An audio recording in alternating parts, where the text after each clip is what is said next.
Well, good day, ladies and gentlemen. Welcome back to the podcast. I'm Johnny Nocash. You are listening to a brand new episode of Life with Johnny Nocash. And I'll tell you, life is a bizarre thing. It's a real tricky thing. You can't really define it because it throws you crazy options every single day, only if you let it. Now, as y'all know, I've been living in a van over the last 2 years, and I kind of embraced life. I was kind of embracing some crazy things happening to me, and if anything, I was encouraging it. And I'll tell you right now, I've got one hell of a story to share with you guys today.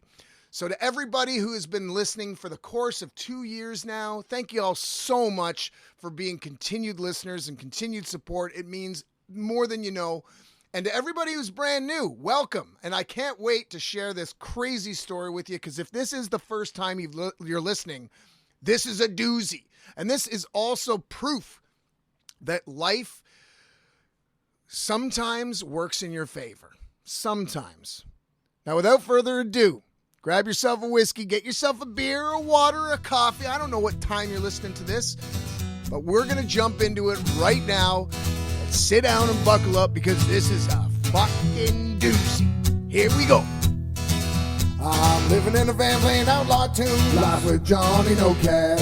Smoking them smokes and drinking that booze. Life with Johnny Nocash. Where I go, how the fuck I'll know. I'm off the grid on dusty roads. There ain't no better way of eating beans.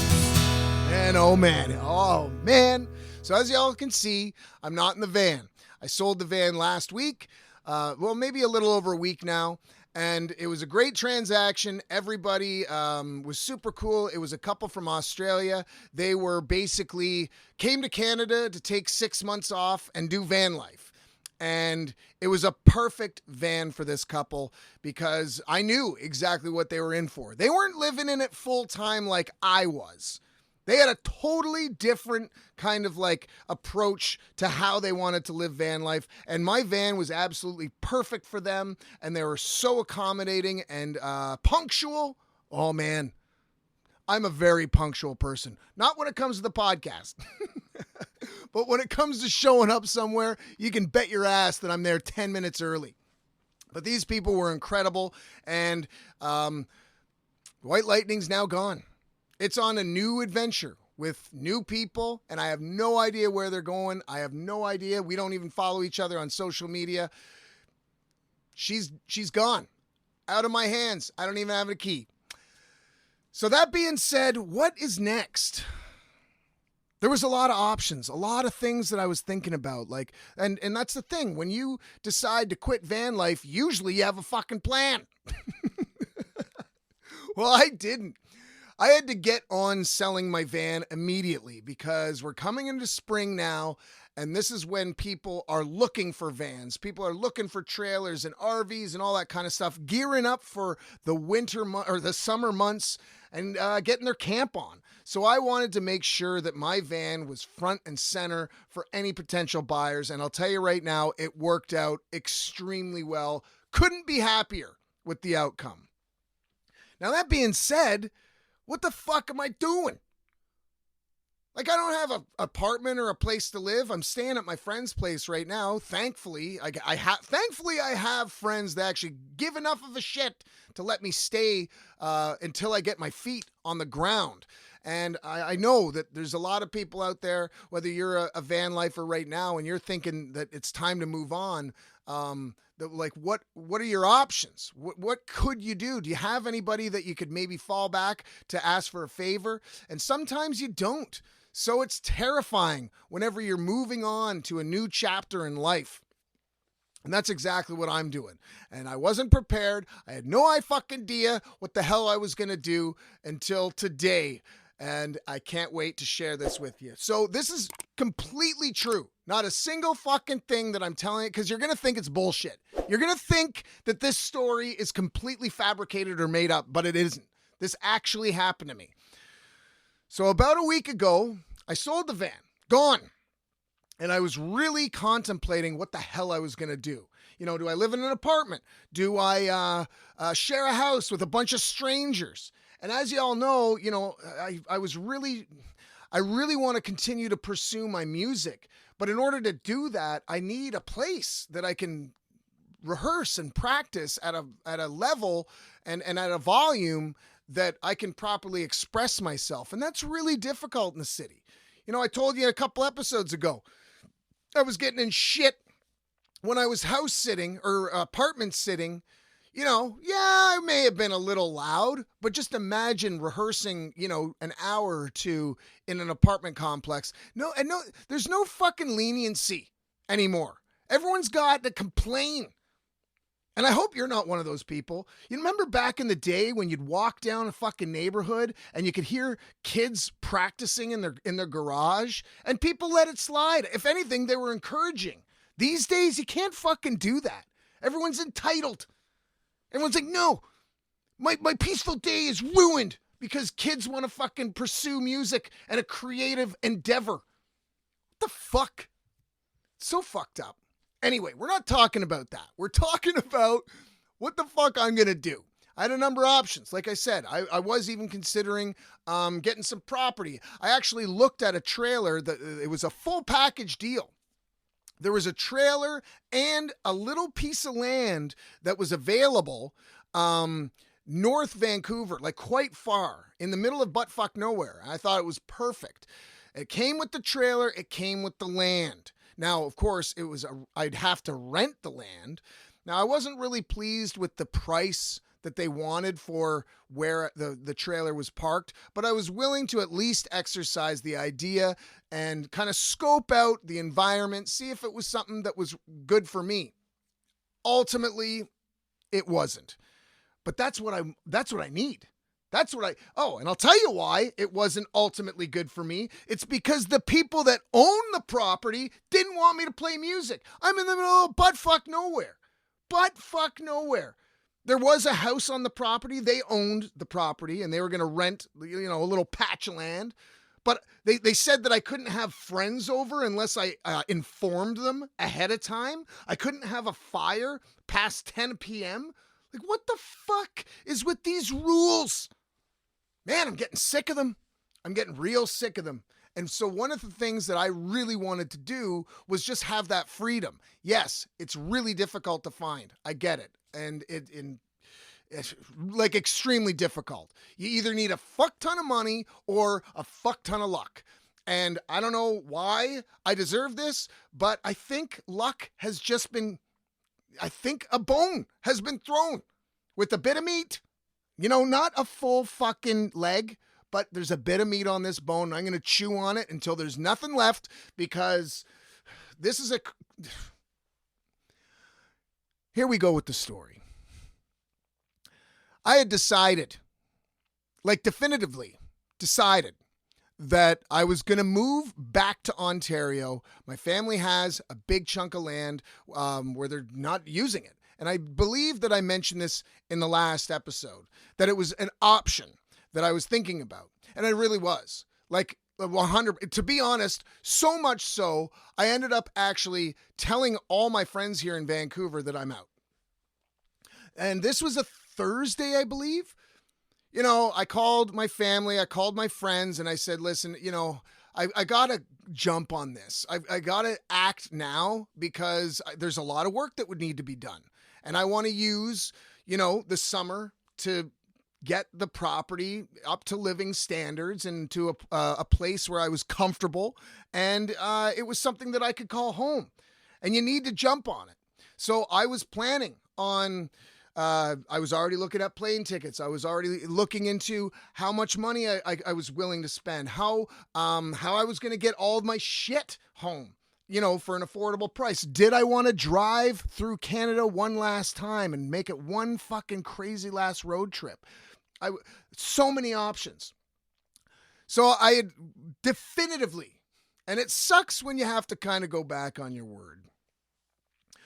But I planned on quitting my job. I planned on quitting my agency and just starting the fuck over at a new spot. At least that way I could, again, pursue my creative endeavors to the best of my potential because I wasn't able to do it here. So it was a Thursday. And everyone was pretty upset. I will admit that. A lot of people were pretty upset that I was leaving. They didn't know what the hell. They were trying to convince me otherwise. They were really, saying, dude, you can't leave. Vancouver summers are the shit. And I couldn't agree more. But ultimately, you got to look out for yourself. Ultimately, you got to look out for your best interest. So Thursday night, decided I'm having one last hurrah. It was a friend's birthday. So I decided, okay, I'm going to go out and, I'm going to actually go buck wild. I'm going to have some fun. So I go downtown Vancouver. I actually walked 6.5 kilometers. No fucking word of a lie. 6.5 kilometers downtown. And you guys all know me. I like dive bars, like the Terminal. So I go to one of Vancouver's greasiest dive bars. It's called the Empress. Look it up. It's on East Hastings. It's just an absolute shithole. The moment you walk in, all you can smell is urine. I don't know why I like these places, but I do. They're just full of characters. And dirt cheap booze, too. It's dirt fucking cheap. And the stories these people have. So I'm killing some time before this birthday party. And, like I said, it's super greasy. And everyone's looking me up and down because most of the people in there are kind of locals or drug dealers or, pimps or whatever. And so I'm getting a bit of a buzz on. And I realize I got to fucking go to this party. So, I'm probably, and I'm dressed like this. I'm not really dressed for, a high-end party, if you'd call it that. So, but I didn't give a flying fuck, I'm out of here, big fucking deal. I come as you are, as good old Cobain said. So I walk over to this restaurant way out of my league. Got to remember, I'm going from the Empress to this, nice restaurant. Like way out of my fucking league. So I step in there and there's about 12 people there. And, I don't know a fucking soul other than the birthday dude and his girlfriend. And that's it. I don't know anybody else. And, everyone's pretty fucking nice, no matter what. Like, even though I probably stunk like urine and 8% malt liquor, everyone was really fucking nice with me. No judgment. If anything, people seem to be kind of interested in, my story. So we're sitting there and I'm buying these ridiculous fucking overpriced drinks because that's all they got, even if you get the house tap beer. So I'm drinking away and I'm, I guess, making some new friends. And everyone's pretty damn cool. Well, it turns out that they had rented a private room in the basement. So we go from the upstairs into this basement. Now, I'm telling you right now, this doesn't match the fucking drapes. And what I mean by that is, like, upstairs was pretty nice, pretty fancy. This was dingy as all hell. Had an old rickety fucking pool table. They had their own private server. There's maybe 3 chairs tops in the fucking place. It was great. The only stereo was up to you. So people were, using their Bluetooth and shit like that, trying to get some tunes going. And I'm having a good old time. I'm having a good old time. Actually kicked fucking ass in pool. And there was an extremely attractive young lady there that for whatever reason started chatting with me. And of course, the way I look at things is this, there's no fucking chance in hell. So yeah, I mean, exercise the conversation, but that's as far as it goes, babe. Right? So it sucks to think like that, but that's how I do. And so, I mean, we're having a good old time. It's like a couple hours go by. And from what I hear is there's a few people that have quite a bit of money that are a part of this party. Now, I got nothing other than, the fucking overpriced fucking beers. And I bought the birthday boy 1 drink. But as far as everyone else, you're on your fucking own. I'm not getting rounds. I'm getting booze for myself, and then I'm fucking off. And I knew the schedule. I knew that they were going to a club afterwards, and I can't stand that shit. So I was like, I'll probably hang out here for a little bit, and then I'll just go home. Well, we get the boot from the downstairs bar. They're shutting down, so they're like, all right, guys, it's time to fucking go. And I inform them, I'm like, I'm going to go home too. And they're like, well, we got a fucking limo. I'm like, a limo? Like, oh yeah, fucking stretch limo right outside waiting for us, picking us up, going to the club. I'm like, what the fuck? Going from the Emperor.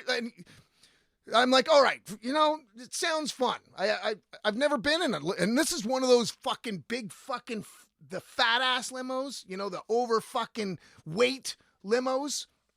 It's got lights going and fucking champagne and everything. I couldn't believe it. Like, I've never stepped foot in something so goddamn beautiful or like completely polar opposite to my style in my entire life. So we're all single filing into the back of this limo.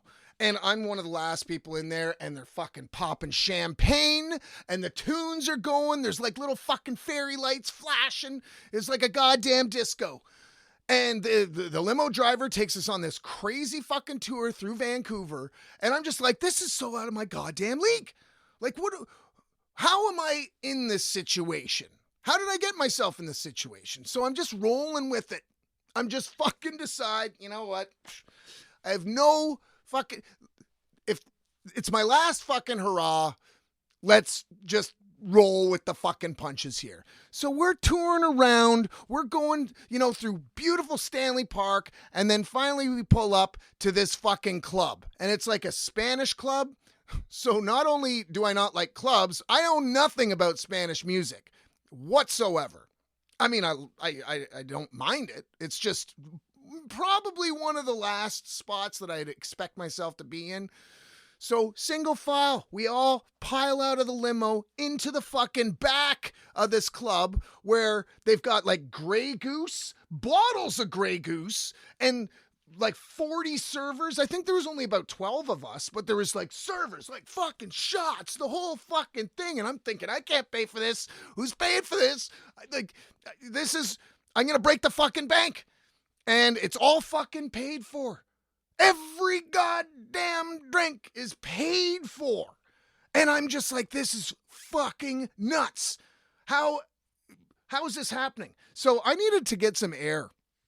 So I walk outside of the club and I'm sitting there, and there's a little dingy bar right beside it. Now, at the club, it was, from what I remember, it was only vodka that they were drinking. And you guys all know me and vodka. I'm down with it. But I wanted a damn whiskey drink. So I walk into this bar, and it just so happens that one of the girls from our party was in there too. And she offers to buy me a drink. I'm like, what the fuck is going on here today, folks? What is going on? She buys me a fucking drink. And I'm like, well, I'll buy you a drink. And she's like, no, not at all. Keep your fucking money. It's on me. I'm starting to think, like, am I going to get drugged? Did people know that I'm leaving? And they're like, man, his fucking kidneys are shit, but we could get something for him. So I'm thinking, like, what's going on? Am I going to get murdered? Are they going to like fucking chop me up and sell some of my body parts like on the fucking black market? I don't know. But, it is a way to go, at the very fucking least. So I'm like, all right, I'll take the fucking shot, just expecting that it's going to be laced with something. And then I wake up in a fucking bathtub. So I go back into the club, and again, it's just insane. Walking through, it feels so weird. I don't know how people do this on a regular basis when you're walking by normal people who can't afford a fucking, a back room, and they're all looking at you like, who's this fucking big shot? Like, it's an awkward feeling. It's almost like I'd rather go through the back door just so nobody so I don't make anybody feel uncomfortable. I don't know. It's just me. I don't know about you, but it's just me. So we're getting shit-faced, like fucking loaded. Now, I got a good old tolerance, but holy shit, it's hitting me hard. And everybody, it's hitting it. We're all fucked. I'm like, all right, I'm thinking, all right, we're wrapping this up. It's got to be 2:30 in the morning. They got to be cutting us off at some point. So I'm thinking, okay, I'll just, I'll figure out how to get back home and call it a night. It was a good one. And it was a good fucking send off for me. It was a great way of kind of, just let bygones be bygones as far as Vancouver goes, and on to new things. So as we're leaving, all I hear is the yacht. And I'm like, what's going on? With the yacht. And they're like, oh, well, yeah, we're going to a fucking yacht. You want to come? I'm like, you're going to a fucking yacht? They're like, oh yeah, I own it. So one of these guys owns the fucking thing. Owns it. It's his fucking yacht. And I'm like, what the fuck? And he's like, oh yeah, booze, everything. It's all there. Let's go have a fucking time. Back in the limo we go. The limo shows up. Unfucking believable. You gotta understand, like, the gears that are going a mile a minute through my fucking head. What is happening here?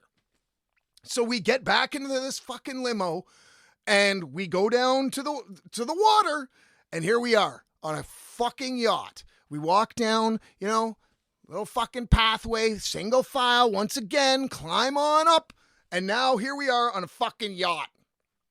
Tunes are fucking blasting, fucking people are dancing, people are having a good old time, the booze is flowing, they get after booze delivered to the yacht.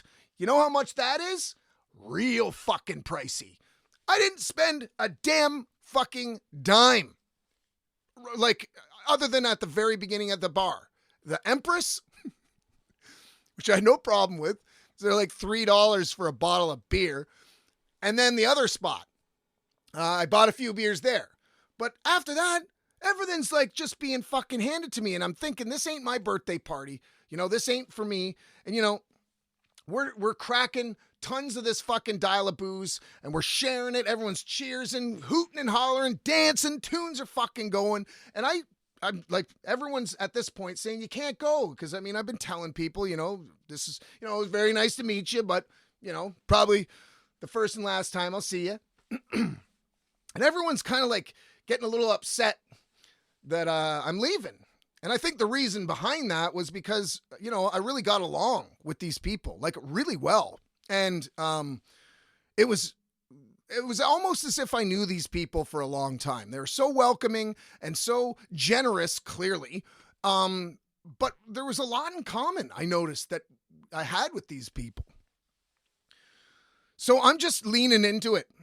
And that's exactly what you got to do is, when a bone is tossed your way, you got to chew. You got to catch and chew. Don't spit it out. Fucking grind it up into fucking marrow. Fucking swallow it because you don't know the next time you're going to eat. So everything's going well. Everything's going fucking. And then this like mega babe comes up to me out of fucking nowhere and starts chatting me up. Now, again, I'm like, yeah, right. Yeah, like, let's share a smoke and a drink and chat music and shoot the shit. But I'm thinking nothing of it. I'm a modest man. I'm not looking, for anything like that. And especially considering how fucked up everybody is, the last thing you want to do is, make an inappropriate move. So, I'm keeping my distance. I'm fucking being a gentleman. And the party starts whittling down. People are starting to crash out. People are starting to go home. And there's not a lot of people that are left. And even the dude whose birthday it was, he ends up going to bed. And it's not a whole lot of people left over other than myself, the yacht owner, the other dude who ended up getting all the fucking booze and the limos, and myself and this girl. And I'm thinking, okay, I got to wrap this up real soon. And the yacht owner says, oh, well, you can sleep here on the fucking yacht. And I'm like, well, yeah, that saves me a fucking real hefty Uber fee. Cause we're far from, if I was to walk back home, I'd get there at like noon the next fucking day. So he gives me and the girl the fucking captain's bedroom at the bow of the fucking yacht. Now you have to understand, I'm like, again, stupidly modest. And she even said to me, she's like, I'd like you to sleep with me tonight. Now, in a modest sense, like she just wanted somebody there. I'm lying in bed in a fucking yacht in the captain's queen-size bed at the bow of a ship, whereas 10 hours earlier, I was getting fucking pre-drunk at the fucking Empress Hotel on East Hastings.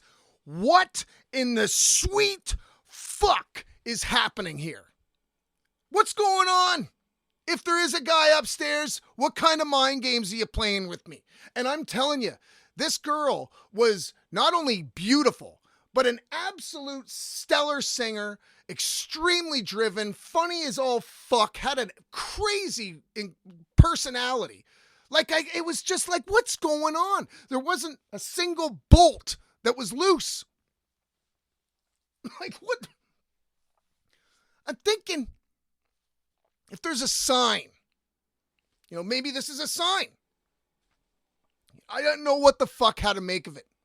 Anyway, I wake up in the morning and I feel like a huge bag of shit because I'm thinking like this girl is probably rolls over and is like, oh my God, what have I done? Which nothing happened, by the way. A couple kisses here and there, but nothing else, okay? You guys all know how I roll. But I'm thinking to myself, this chick must have thought, like, when she rolled over, was like, oh my God, look at this fucking guy. He stinks like urine and malt liquor and cigarettes. What's happened to my fucking standards? And I was feeling extremely insecure.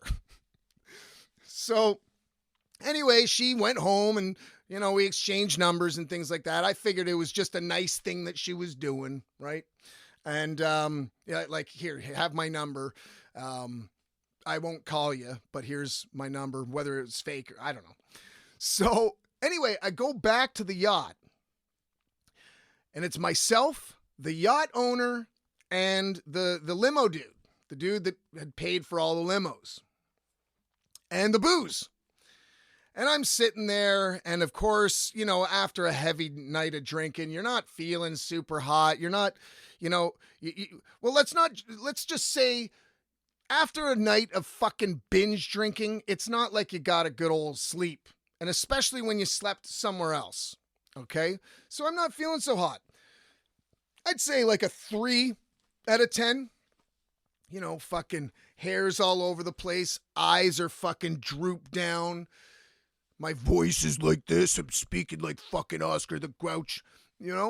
And I'm just sitting there and I'm like, well, guys, it was a fucking blast. Thank y'all so much. But I'm going to be hitting the road. And one guy pipes up, no word of a lie, and literally just says, I got property. And I'm like, what the fuck are you talking about? He's like, I got property. I'm like, what do you mean? You have property? He's like, I got property you could park on.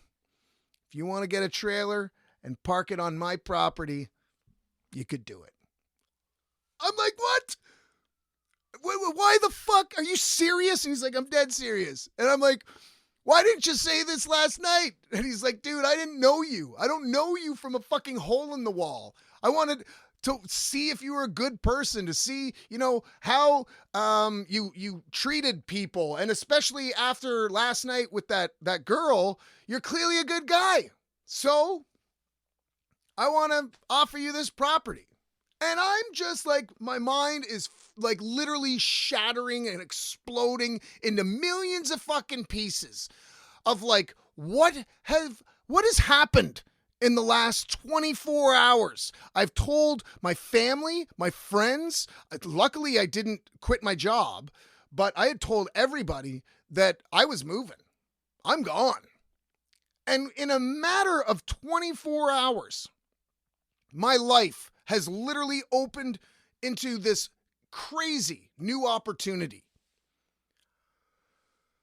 So I needed to know, like, is this serious or not? Because I got to get on the move. And he brings up Google Maps and he shows me where it is. And it's right on the fucking water down an industrial road. So I'm not going to have any fucking shitty neighbors who are going to be like, turn it down. No fucking assholes, completely secluded, but not far from, like Vancouver, not far from civilization, but far enough that I could get my fucking shit done. And I was like, well, could I have a fire on the property? He's like, fuck yeah. Could I have a garden? He's like, fuck yeah. I'm like, this is amazing. How is this happening? So I had to process everything. I'm still processing everything. Nothing is completely set in stone as of right now. We have been in touch. He still gives me his word. I'll see it when I fucking believe it. I'll tell you that. But I'm just saying, that is the most insane flip of a fucking turn of events that I have ever experienced in my entire life. And I'm still relishing in like this energy that I'm kind of omitting. I can't believe that I might actually have the opportunity to fulfill everything I wanted to fulfill while, still pursuing my creative integrity and my creative ambition, while still being able to live off the grid, have a fire, maybe even get a dog. Like, unbelievable.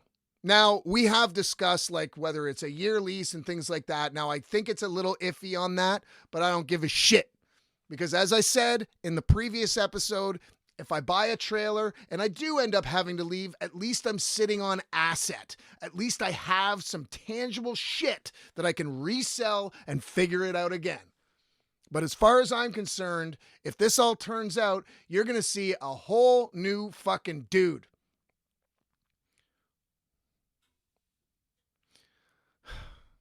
I've never in my life, like I've been going through a lot of really shitty things over the last while, enduring some wild mental, challenges daily, monthly, yearly.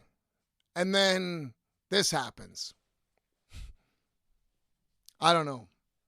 I'm still kind of trying to wrap my head around, the probability of this. But all I can say is it would have never happened if I didn't put out positive energy, went into this with an open mind, knew that I was going to be around a totally different class of people, and just was myself. And not only did this opportunity kind of come up, but I now have 10 new friends. Like good friends. We all got along. By the end of the night, man, we were all, like I said, as if we'd known each other for decades. So I hope you guys enjoyed that. I will keep you posted. You can bet your ass I'll keep you posted. I don't know what's next. I really don't. I'm leaning on this. I haven't even told most of my friends back here in Vancouver that I might stay. A lot of them are still under the impression that I'm going. But we'll see. I'm going to keep that energy up. I'm going to keep that positive vibe striving out of my fucking body. And if you could only see it, it'd be like these wavy lines. Because, sometimes a bone is tossed your way. And all I can say right now is if this pans out, I can't believe that, almost a dream. It's almost a dream. I'm not going to say it's too good to be true. Not quite yet. Going to play it out. So that's the update.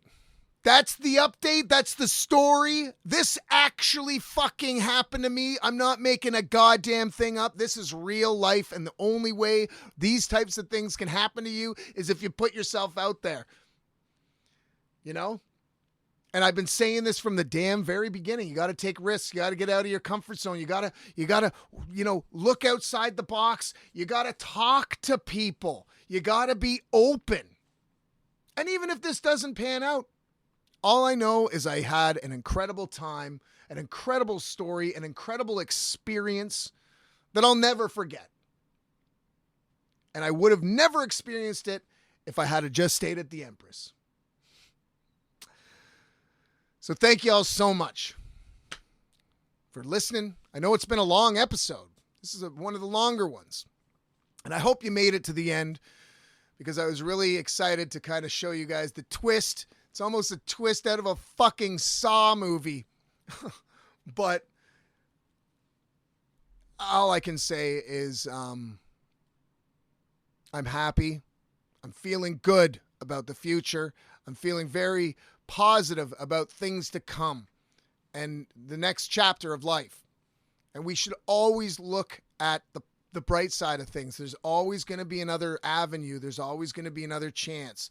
And even if I had have gone back to Ontario and started something new, still would have been kick-ass.